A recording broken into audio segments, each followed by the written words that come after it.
Hello and welcome to Adventures in Venueland, an EVMC podcast.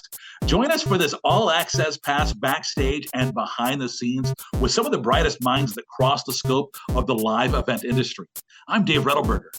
And I'm Paul Hooper. We'll introduce you to incredible guests who journey with us as we dive deep into the world of venues, tours, festivals, and everything in between. Grab your laminate and meet us in Venueland.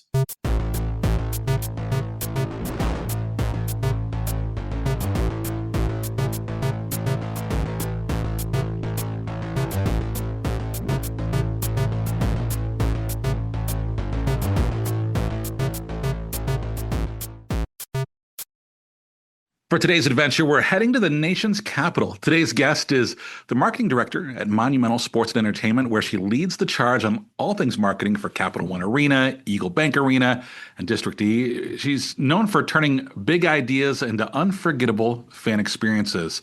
Chanelle Grimm, welcome to Adventures in Venueland. Hi, thank you so much for having me. Excited to be here. You were just at EVMC with us. I was. How much fun was that? That was a great time. Great. Fun city. Yeah. Any big takeaways for you? Anything that jumped out to you as like, oh, hey, I need to go back and learn more about this? Yeah, you guys had a really, really great panel with the CEO of FIVO and I think she was the VP of the Atlanta Dream. Okay. Yeah. And it was about inclusivity and leadership. It was really inspiring to see women in the sports and entertainment industry balancing family, life, management, talking about managing and leading with empathy, always having that open door policy. And I think that's really important because sometimes I think in the event industry, we get running so quickly. Yeah. That it's easy to be short with people. It's easy to kind of let the stress get the best of you. But that's definitely something that I always try to do with the people that I work for. I don't want to be just a boss, but I want to be someone that they can trust. That's one of my favorite things about this podcast is getting to learn to people. And, everybody's got their big list of all our accomplishments, right? Here's all the stuff we've done that's really cool. And here's, a journey. But, when you hear about, people, getting to know the people as people, I think is so important. And seeing that we're all dealing with a lot of those same struggles, right? I think that's just, to me, that's the reaffirming thing from EVMC or from Adventures in Venueland is that connection of, okay, I'm not alone in this. Yeah. Right. And without my team, those big ideas don't come to fruition. So I thought that was a really cool one. And then you guys had another session that kind of dove into the legal realm a little bit, which I think was new this year, where you guys talked about like the copywriting music and making sure that we're not, getting our teams sued. And that was very, very helpful. I'm still stressed about that session. I'm still trying to figure everything out. I know. So that was super helpful. It gave us some cool new ideas moving forward. And I definitely would love to dive into how we're revamping our social media structure. Yeah, we'll get into all that today. But let's start by telling us, tell us a little bit about, for the folks who are listed who aren't familiar, tell us a little bit about Monumental Sports and Entertainment and your venues there. Give us the history. Yeah, so Monumental Sports and Entertainment is located in Washington, D.C. and run by Ted Leonsis. We have the Washington Mystics, the WNBA team, the Washington Wizards, our NBA team, and the Washington Capitals, our NHL team. And then we have three venues. We have Capital One Arena, Eagle Bank Arena, and District D powered by Ticketmaster, which is our kind of like an ancillary event and restaurant space right next to Capital One Arena that can house about 150 people. Tell me about Capital One Arena versus Eagle Bank Arena. What are these and what are the similarities, differences? I know nothing about Eagle Bank, but tell us about both. Yeah, so Capital One Arena is where the Wizards and Capitals play. It seats about 20,000 people. And Eagle Bank Arena is located in Fairfax, Virginia, and can seat between 5,000 and 11,000. It's also on the campus of GMU, so we've got college basketball there. They do a ton of graduations. We just got out of graduation season over there. Yes. So it's a really great space. We've got Conan Gray coming later this year, as well as some new up and coming acts, and it's really cool because sometimes we have acts that play at Eagle Bank Arena and then they're at Capital One Arena a couple months later. So Yeah, it gives you that flexibility kind of. Yeah, for sure. yeah. It's got to be really unique, I think, super unique to have venues in DC, right? Like to some of us in other cities, we're used to maybe like a state senator or, something like that might happen to be coming to a basketball game some night, right? Or maybe we've got one person here or there, or they're closing a road. I have to imagine in DC, there's events happening all the time. There's, all kinds of politicians that are maybe in and out of events, maybe just for fun and enjoyment, right? With their family or other, like that's got to be a very unique experience. It is a great question, and it is fascinating. I mean, the only thing that I can speak to is Michelle Obama was here last year for College Signing Day. Yeah. And that is where Ted Leonsis has a big initiative to keep kids in school and to make sure that the kids in DC all have kind of an equal opportunity to explore college if that's something that they want to do. So College Signing Day is a day where he gets all the local high school students together to celebrate their acceptances, and they typically have a guest speaker. And last year it was Michelle Obama, which was really, really powerful and really, really cool. And they'll sweep our offices like the day before and kind of go through all of those security protocols. And then obviously, yes, there's the street closures, there's the Secret Service, but like Michelle Obama was on our stage, which is that's awesome. Incredible. So, but yeah, that's kind of the extent to in the political realm that I've gotten. Sure. You mentioned your team that you work with, and you said you were crediting them for a lot of being able to pull off a lot of what you guys do. So tell us a little about your team and your role on a day-to-day basis. Yeah, so we are a very tiny team, which I think is very common across arenas. As you network and talk with people at UVMC, we're all kind of fighting those same battles. So my team includes my boss, Erin Mitchell Martin, who's the VP of Venues Marketing, and she's been in the industry for about 15 years, and she started in sales. So that experience is super, super helpful to have as our leadership because she understands so much behind the decision to buy and how marketing can help truly drive a sense of urgency and who we want to target, when we want to target, and what we want our exact message to be. So she's been great and super helpful. And the rest of our team is pretty green in terms of the live event industry. I come from fitness, so I've been in my role for about 2.5 years. And I do a lot of the paid media, traditional media, digital media, and a lot of ideation. Obviously, the whole team will come together and brainstorm, but I love coming up with a huge idea and then breaking down the steps with my team. We have Woodley Jean-Louis, who is our senior marketing manager, and he's our unofficial website developer, and he's basically just like taught himself how to code, which is insane. Awesome. And so helpful because very valuable. Yeah. Grandma over here, I can make a pretty picture for social media, and that's the extent of that. And by I can create a pretty picture, I can tell you what I want the picture to look like. And then I need help designing it. But anyway, and he helps a lot with reporting and strategy driving. And then we have our social media coordinator, Olivia, who's been on our team for a little bit over a year. And having someone 100% dedicated to social media has been such a game changer. Between having 3 venues, each with kind of a different brand identity and brand voice, it's been super, super helpful. That's a luxury. That's nice. Yeah. On board. And she's also hilarious. So she's helping to give each of these venues more of a voice. We had kind of talked about getting into the legal ramifications of social media and kind of all those rules and regs around it. And Olivia had this really, really great idea of developing a character called Legal Will for our social media. And like most recently, she just developed a Spotify playlist that's Legal Will's faves. And it's all classical music from over 100 years ago that no longer has a copyright on it. Nice, and I'm just like, that's brilliant. And we've kind of skirted around some of those other legality issues by using talking from interviews of celebrities. So we can't use their music, but we can kind of use their voice. And she found this one clip of Beyonce saying that, when she's working, she's a machine. She doesn't eat. She doesn't sleep. Right. So she paired that in the caption or the text on the video was on concert nights.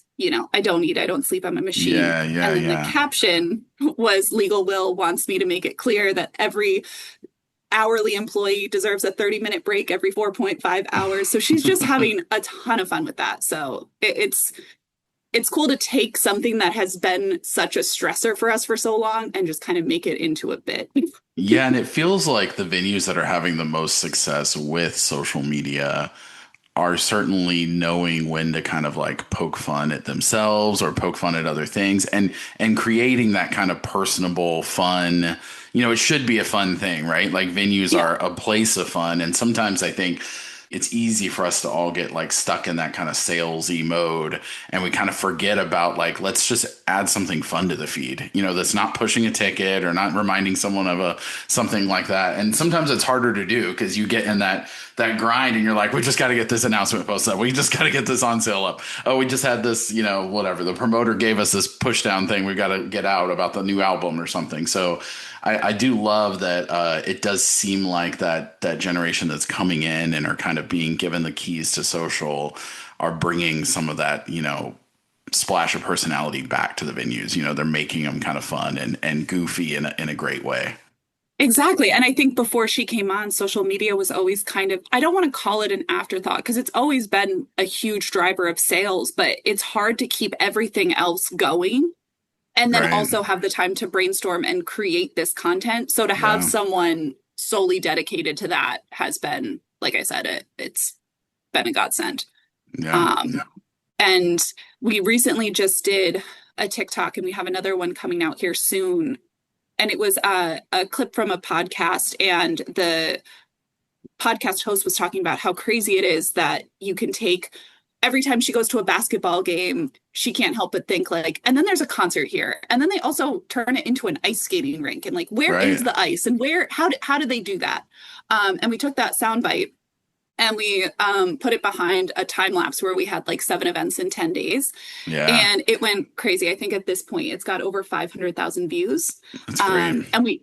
And we just had to melt our ice, which is a fascinating process if you guys have never seen it. Oh, yeah. Because, the more that we thought about it, it's like, well, wait, where does the ice go at the end of the season? So we are going to stitch that TikTok, use that same soundbite. So again, it's not copywritten music. It's nothing, but it's a familiar sound that people will recognize and will show up in the algorithm. And we're going to we will take them through the ice melting. We interview, our operations team. So we give them their chance to shine on social and kind of talk through what they do. And we're hoping that we see the same success with that and kind of develop it into a full behind the scenes series. Cause I think like it really is so interesting for people who aren't in it every day, and even for people who are. But we often forget that the cool stuff we walk by behind the scenes, other people are really curious about that they just have no idea about. So embracing that is always a great idea. Yeah. And I don't know if you guys have Monster Jam come to your guys' arena. Oh, sure. Yeah. But the load in and load out of that is crazy. Yeah. Fascinating. And did you know that it comes from the same pile of dirt every year? Oh, they recycle the dirt and put it back. Yeah, it's wild. Anyway, sorry. Are you finding kind of to that point you mentioned? I love that though. I love your excitement for it. That's like you kind of mentioned over dirt. You've got like a background in fitness, right? And you've got like other people that are on the team that are maybe new to the industry. Are you finding that is this almost great advantage because it is like fresh eyes, right? There are people that are in this industry that have maybe been working in it 30 years and they're like, oh yeah, just another Monster Jam. And it's hard for them to kind of see through that to find those little fun nuggets because they're so used to just like it happening every year. They've seen the dirt for 20 years. Yeah, right. Yeah, exactly. But then if you have someone new come in, they're like, this is amazing. Why aren't you all doing something? And sometimes it's like those fresh set of eyes are invaluable because it's, they're almost providing the perspective of the fan more than the rest of the people working there, right? Because they're a little closer to that end of it. Yeah, I think it's great to have a team that's not, what's the word I'm looking for? I'm still excited every day to come to work. It's not lost on me that my job is making people have the greatest night of their life.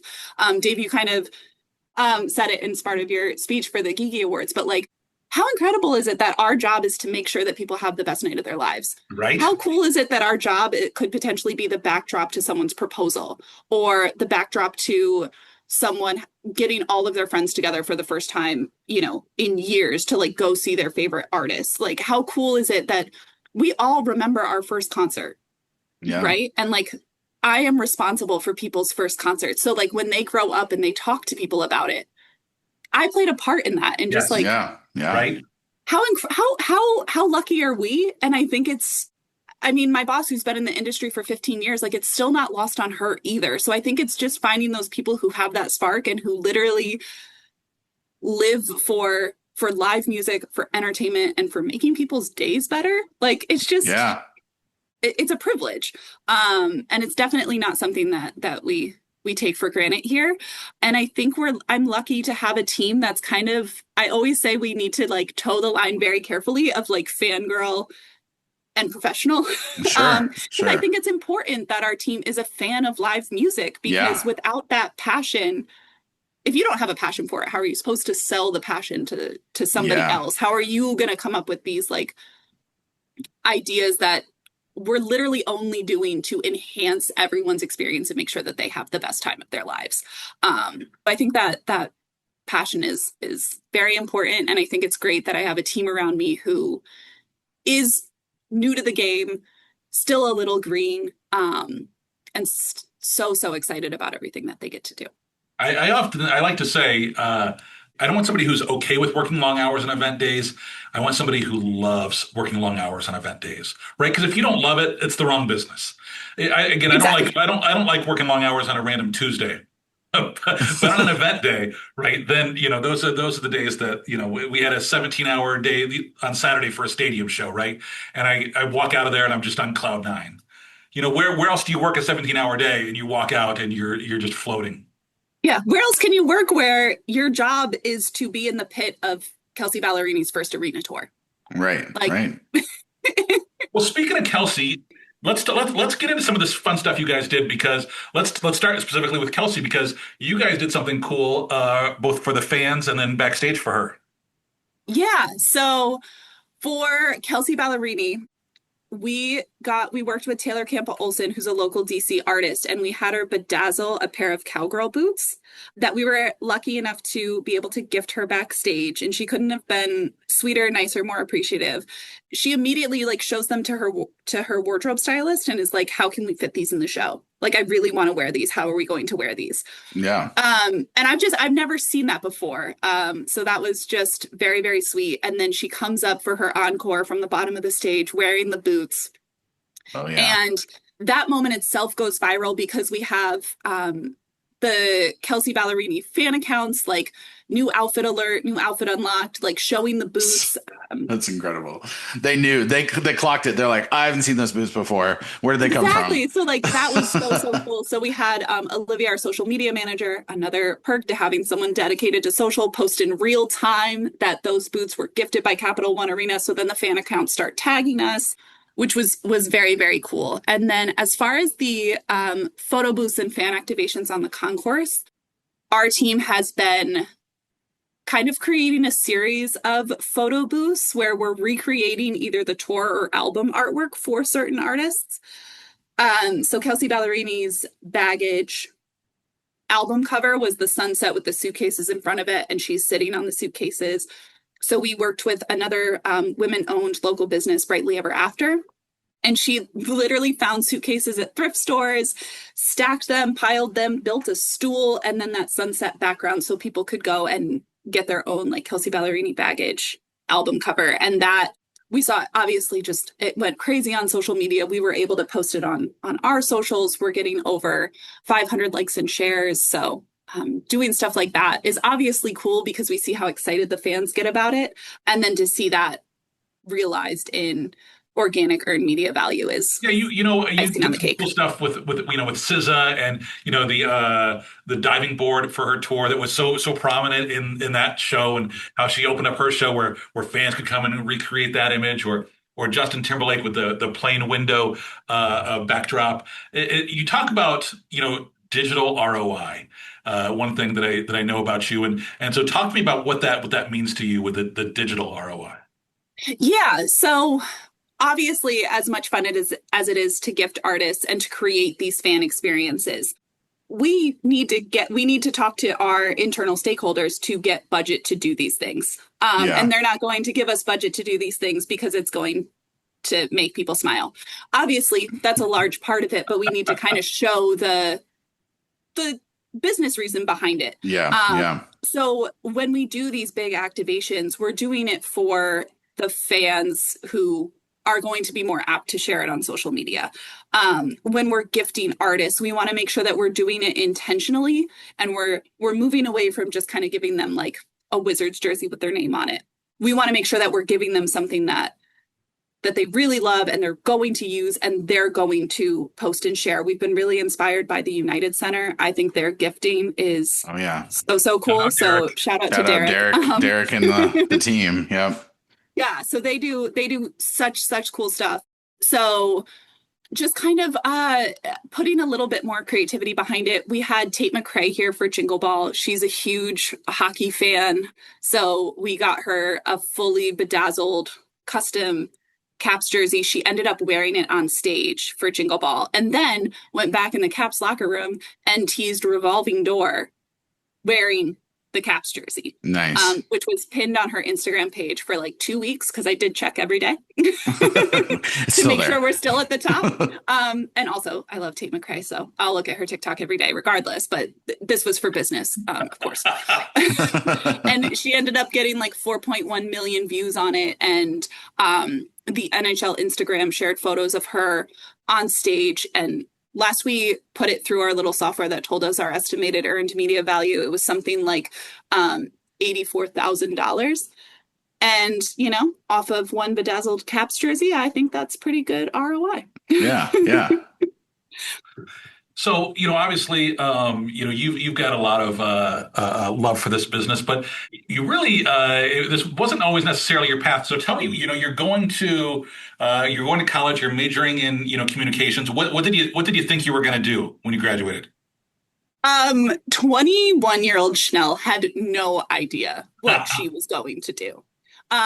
She liked marketing. I liked PR, but even we're going back a redacted number of years. But before social media marketing was a thing, I think Instagram came out the year after I graduated college, and it was only available on iPhones. So this whole social media marketing that I fell in love with throughout my career didn't exist. So I graduated college and I just kind of was poking around looking for marketing jobs. Hopped around a bit before I landed at Planet Fitness. And it was fun. I love health and fitness and working out. So it was really a great fit. But everyone kind of gets stuck in a rut, I think. Sure. And it's time to change paths. And to be frank, I didn't even know that this job was a thing. No, that's sure. That's the same for me too. When I got my internship into it, I was like, oh yeah, I guess there are people that have to work at those buildings. You don't even think about it. Yeah. No. So I saw a job opening pop up, marketing for concerts and sports games and just helping the arena run and fan experience. And I'm just like, this kind of sounds like a dream. I'll throw my resume in there. I probably won't hear back, but I can't not apply. Yeah. And 2 months later, I was in the role. So thank you to my boss for seeing something in me. But I couldn't be happier. And had I known that this job existed when I was in college, I would have been applying to all big markets immediately out of there. But going from working remotely in the fitness industry to kind of being in an office every day where there's so much energy and there's always something going on has been the best thing to ever happen to me. Like I said, I am so happy that I get to do this every day and call it my job. You talk about fitness as if it is this fitness career, as if you're working at a gym, helping sign people up for memberships, but you were putting together major campaigns for 115 locations across the country, right? Yeah, no, I mean, it was fun. I'm very proud of the impact that I made there. But, with a gym, it's more or less kind of that same Right. Yeah, energy yeah. every Yeah, day, yeah, yeah. that same product that you're marketing. So you get to know the audience super well. You get to know the messaging that you need to put out there super well. You understand the sales, you understand the life cycle. So again, it's just like sometimes you get stuck in that rut where you just don't feel like you're challenging yourself. And Yeah, I sure. can't see that happening in this job because every single show that comes through is a completely different fan. It's a completely different demo. It's a completely different sales and life cycle. Yeah. Um, you learn so much about different musicians that you may have never heard of before, or, musicians that may have come across your desk that now you're like their biggest fan. Like I didn't really listen to Jelly Roll until he came here, and now he's one of my favorites. So consistently having to do that demographic research and figure out what's going to resonate with the fan, I think is one of the best parts of the job because you're never going to come to work and be bored. You're never going to come to work and not really have a ton to do. You're always going to have something interesting to learn and an interesting person to talk to. I think it's good advice too to that people should apply for jobs that sound interesting, right? Like you said, you're like, this is a dream job. I'm probably not going to get it, but like, why not throw my hat in the ring, you know? And a lot of people are scared to do that, you know? Like you talk to them and they're, I don't know, I'm not qualified, or I don't know. I don't know if that makes sense for, and it's like, why not apply? Like, what's the worst that's going to happen? They're going to want to interview you and you might get that dream Right. job, or you might, get some really cool challenge. And so, certainly it's in it, even within the industry, maybe you're working at some building or you're working for a promoter and you're going to a venue or vice versa, but you see some sort of cool opportunity come up, like why not apply? Well, who knows? It never hurts. Yeah, And the worst thing that can happen is someone's going to tell you no. And right. after being in this industry for a redacted number of years, I've heard no millions of times. And that's It is. Yeah, it okay. is yeah, Sure. it's fine. Yeah. I'll try again. I'll catch you again next week. Yeah, Like, exactly. Exactly. Yeah. I'll work on my pitch. I'll come back. So, I mean, and I've also like, I think we have to let go of the fear of failing. Yes. Because Yes. especially in marketing, there is no failing. There's just learning. Like, Yeah. Like that. It sounds cheesy, but it is 100% true, right? Like that, and that is the thing that it's tough to sometimes teach that younger generation, not to generalize, but it is almost like they're afraid to take that risk on that off chance that it fails. And it's like, no, no, no, I want you to come to me with 20 crazy ideas and maybe only two of them work, but we're going to get those 18 and workshop them and recycle them. And then we're going to get 18 of those 20 to eventually work. But it's like, don't be afraid if your success rate is low. Like it just means you're still pushing yourself and being creative. exactly. Yeah. The worst thing that can happen is that we flop. And when we flop, we learn why we flopped and we're going to come back and do it better next time. So, yeah, I think the worst thing that someone can say to you is no. Well, I guess that's not true. I guess there are some people who are probably meaner than that. But, for the sake of this conversation, the worst thing someone can say is no. Right, right, right. So when we talk about DC, it's obviously a different kind of market, and so talk to us a little about your place in the market as a venue and where you're reaching out to for marketing, because obviously you got Baltimore not too far away, and you've got a lot of competition all around the area. So what do you kind of see as your area? It does seem to Yeah. be like a big tourist town, right? Like I'm sure you're going to have people that are in to see the monuments, and you all are kind of right in the thick of it with Capital One Arena, blocks away from some of these places that you have to imagine that people are going to like come over for a show because they're just in to, check out some of the memorials and, tourist around the city.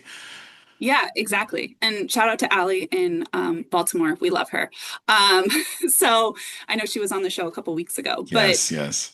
our demographic is also very transient. There's people who come and go with each administration. Sure. And then there's also, I mean, we can go out west to West Virginia because there really is no big arena between DC and West Virginia. So we'll draw in a ton of traffic from down there. We'll draw in traffic from Richmond.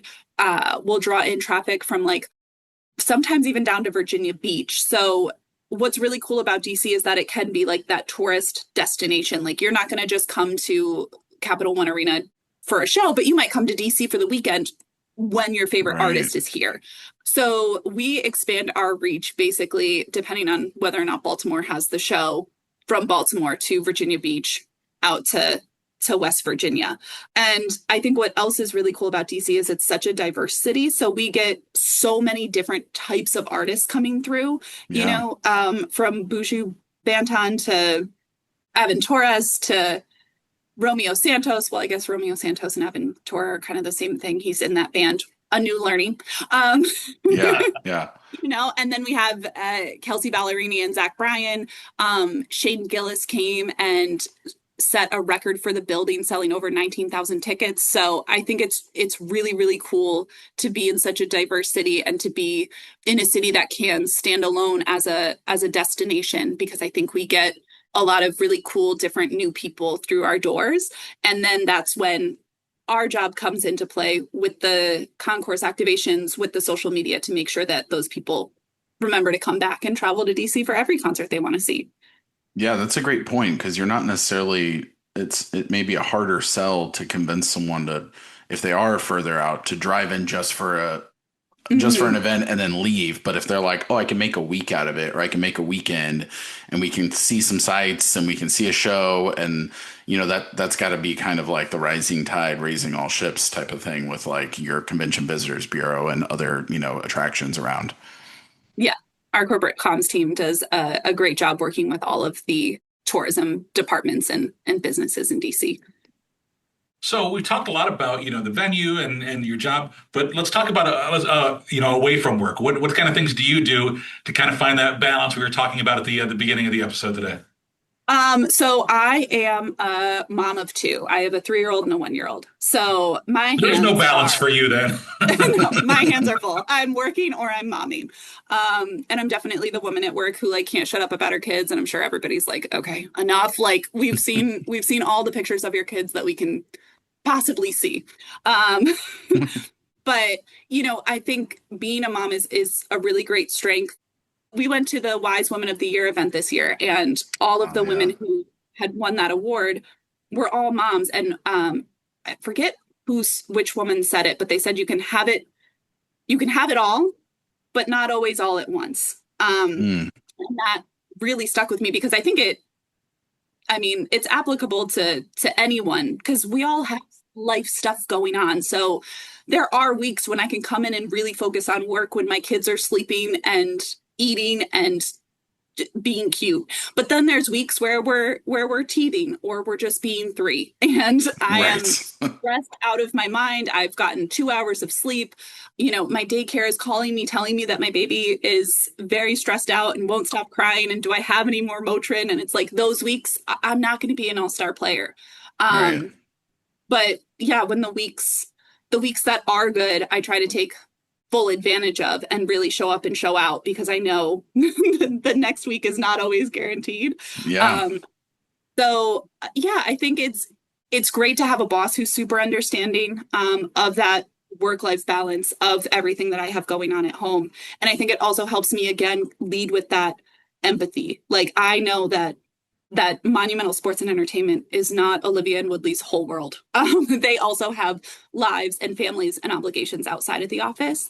And I think allowing everyone to kind of be as open as they, you know, are comfortable with helps us understand and work as a team when someone else needs to take a project on, when someone else needs to offload a project. I think is really important to having a healthy team and avoiding the burnout that I think we see happen a little too frequently. Absolutely. Yeah.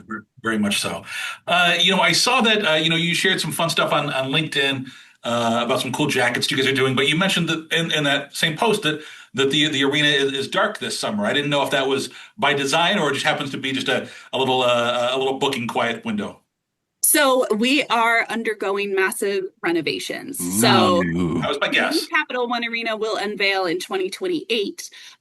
This summer, we are building out 6 bunker suites that are going to be for sale.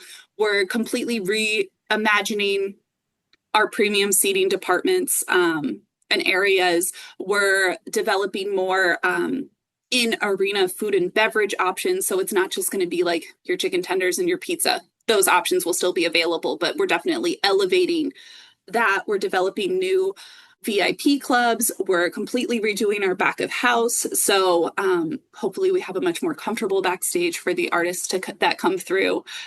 So it's really, really exciting. And then the whole arena is going to look completely different from the outside. We're taking over the building next door, so we have even more space to activate. There's so many ideas and so many things we want to do. So we're going to keep going up. But you said this is got like a 2028 end date? Yes. Knock on wood. Knock on wood. knocking for you. Yeah. That's awesome. I can't That's so do exciting. more than 3 dark summers. I'm dying over here. But you guys are staying busy. I saw you're announcing shows and you're locking in for a loaded fall. Yes, we're very, very excited. We just announced Adam Sandler this morning. We've got Brandy and Monica coming, which is so exciting. We have the Queens. We have Burn Up Boy. So it's nice to get back in the swing of things, brainstorming, gifting ideas. Sure. Getting those campaigns and promotions out. We're finally starting to get back on the upswing. But we had Shane Gillis on April 17th, I think was the date. And after that, like that 2 weeks after, you're just like, there's so much adrenaline building up to a show. Yeah. And then it was such a lull that you're just this like, come down. Yeah. Now what? Yeah, my friends left. Right. We're so used to running at 100 miles an hour. When it slows down to 60, you're just like, oh, hey, this is okay to be this way, but I do miss it. I mean, the summer Fridays aren't too bad, but yeah, exactly. But obviously would love to. I can't wait to get back into the swing of things and have those 17-hour days. Yeah, because I have some family out there. We'll be excited to check out the arena there. But I'll plan my trip for 28. So, well, we have good shows happening between now and then. So maybe come out 2 or 3 times. Yeah, we'll show you a great time. And you can we'll see the comparison. Follow the progress, Dave. I like that. And you can follow us on social media. We're gonna do. We're planning a bunch of series to kind of show off all of the renovations. Take everyone backstage. That's great. Hey, before we let you go, I want to hit you with our Fast Five. It's 5 quick questions. Just looking for your short, immediate response. What was your very first concert? Sheryl Crow and Michelle Branch. Very fun. Do you have a favorite concert? My favorite concert. I mean, Justin Timberlake. His show was amazing. That he just did, and then Kelsey Ballerini's show was amazing that she just did. We've seen so many now. I'm so spoiled. I can't pick a favorite child. What show do you watch with your 3-year-old that you secretly love? Ooh, I like that question. Bluey. Yeah. Bluey, yeah. Bluey. That's what I hear from everyone. My daughter is very much into the princesses, though, which girl after my own heart. So anytime she wants to watch, The Little Mermaid, Sleeping Beauty, I'm sat. I'm ready to go. So when Disney on Ice comes to Eagle Bank Arena in the fall, like I am front row. Yeah. You're watching your own show late at night. What's your favorite guilty late night snack? Guilty late night snack, not show. Okay, because I was going to say that's embarrassing. I guess. Can I say a glass of wine? You can say a glass of wine. Yeah, but what show are you watching? I did need to know because now that you brought it up. I'm a Bravo girl, so some trash that is just rotting my brain out. I don't. It's good though, right? Sometimes it's like I explain to my wife. I need to. It just helps me decompress. My old when I worked at a law firm. This is 24 Chanelle, who didn't know what she wanted to do. My boss, I lived in Savannah at the time, and my boss ended up getting casted on Southern Charm Savannah. So then I got to see how the sauce was made, and then I was like, no, now I'm even more into it. It didn't ruin it for me. I was like, no, because now I know that these girls are all texting each other behind the scenes, like developing story arches for each other, and I'm just like, now this is even better. Right, that's great. Last question for you. You get your own TV show where cameras follow you around, your own reality show. What's the theme song? What's the song that plays over the opening credits of the Chanelle show? Look at Me Now by Kelsey Ballerini. There you go. All right. I'm a big Kelsey fan after her show here. Again, that's awesome. Number you plugged one. The social, but we didn't give the handles. And if anybody wants to follow on with anything you're doing or reach out to you, throw out all your plugs here. Yeah, so you can follow Capital One Arena at Capital One Arena on all social media platforms. You can follow Eagle Bank Arena at Eagle Bank Arena across all platforms. And if you want to follow District E, that handle is at District EDC across all handles as well. Awesome. On that note, hey, thank you so much for spending some time with us. We really enjoyed hearing about you and your adventures out there. Yeah, no, thank you so much for having me. This has been great. Let me know next time we're going to just grab coffee and chat. Yes, next time, I want to hear more about Southern Charm. So that's so this time next we'll week. Work for you wine. guys? Yeah, exactly. And a big thanks to everybody for listening to this episode of Adventures in Venueland. Remember, you can subscribe and find more episodes wherever you listen to your favorite podcasts. We do love your 5-star reviews. It helps others find us. Until the next adventure, I'm Dave Rettelberger. And I'm Paul Hooper. Thanks for listening, everyone.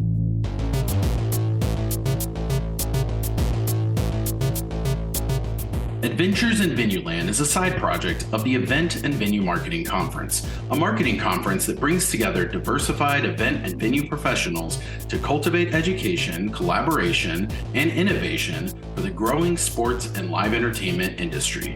Find out more at eventvenuemarketing.com. Audio editing and mixing by Camille Faulkner. Design and digital advertising by Megan Ebeck. Copywriting and publicity by Samantha Marker. Guest booking and brand strategies by Paul Hooper. Guest research by Dave Rettelberger. Marketing strategies by Paul Hooper, Megan Ebeck, and Samantha Marker. Thanks for joining us. Until the next adventure.